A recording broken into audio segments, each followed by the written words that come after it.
July August গণ অভ্যুত্থানের মধ্য দিয়ে গড়ে ওঠা সংগঠন ইনকলাব মঞ্চ আর এর প্রতিষ্ঠাতা শহীদ শরীফ ওসমান বিন হাদির হাত ধরেই এর যাত্রা শুরু করেছিল সাংস্কৃতিক প্ল্যাটফর্ম ইনকলাব কালচারাল সেন্টার। কিন্তু প্রতিষ্ঠার অল্প কিছুদিনের মাথায় নানামুখী সৃজনশীল কাজের মাধ্যমে আলোচনায় আসা এই সেন্টারটি এখন মুখোমুখি বড় এক সংকটের।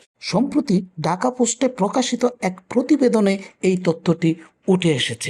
আর্থিক অসচ্ছতা ও উত্তরাধিকার বা ওয়ারিশ সংক্রান্ত জটিলতার জেরে প্রতিষ্ঠান থেকে একযোগে পদত্যাগ করেছেন শীর্ষ 6 জন কর্মকর্তা, যাদের মধ্যে রয়েছেন সংগঠনটির চেয়ারম্যান আবদুল্লাহ আল জাবের, সহসভাপতি ফাতেমা তাসনিম জুমা এবং সভাপতি সালাউদ্দিন শুভ।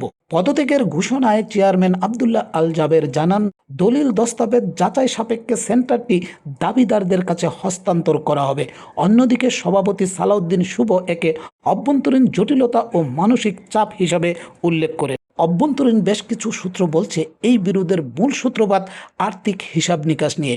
সেন্টারের আয় ব্যয়ের পূর্ণাঙ্গ ও স্পষ্ট বিবরণ এবং অডিট পরিবারের কাছ থেকে চাওয়া হলে দুই পক্ষের মধ্যে চরম টানাপোড়েন শুরু হয়। তবে এই ওয়ারিশ সূত্রে মালিকানার দাবির বিষয়টি সম্পূর্ণ মিথ্যাচার বলে উড়িয়ে দিয়েছেন শহীদ ওসমান হাদির বোন মাসুমা হাদি। তীব্র ক্ষোভ প্রকাশ করে তিনি প্রশ্ন তোলেন, প্রচলিত কোরআনিক আইন অনুযায়ী তার ভাইয়ের উত্তরাধিকারী একমাত্র মা, স্ত্রী ও সন্তান, এই 3 জনের কেউ তো সেন্টারের মালিকানার দাবি করেনি, তাহলে কেন পরিবারের ওপর দায় চাপানো হচ্ছে? মাসুমা হাদি দাবি করেন, তিনি কেবল তার ভাইয়ের স্মৃতি রক্ষা, কবর স্থায়ীকরণ ও ভাইকে শহীদের তালিকায় গেজেটভুক্ত করার কাজে সেন্টারের সহযোগিতা চেয়েছিলেন, কোনো পদ বা মালিকানা নয়। অথচ দায়িত্বশীলরা তার ফোন পর্যন্ত ধরেনি। মাসুমা হাদি আরও জানান, মৃত ব্যক্তির ব্যাংক অ্যাকাউন্ট এমনিতেই ফ্রিজ হয়ে যায়, আর আরেক ভাই ওমর হাদি শুরু থেকেই ব্যাংক অ্যাকাউন্টের নমিনি ছিলেন।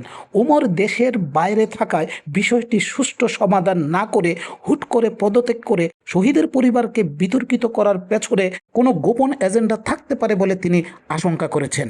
বর্তমানে বন্যার্তদের ত্রাণ কার্যক্রমে ব্যস্ত থাকায় সেন্টারের বিদায়ী চেয়ারম্যান জাবের জানিয়েছেন, ঢাকা ফিরে তারা ব্রিফিংয়ের মাধ্যমে বিস্তারিত জানাবেন।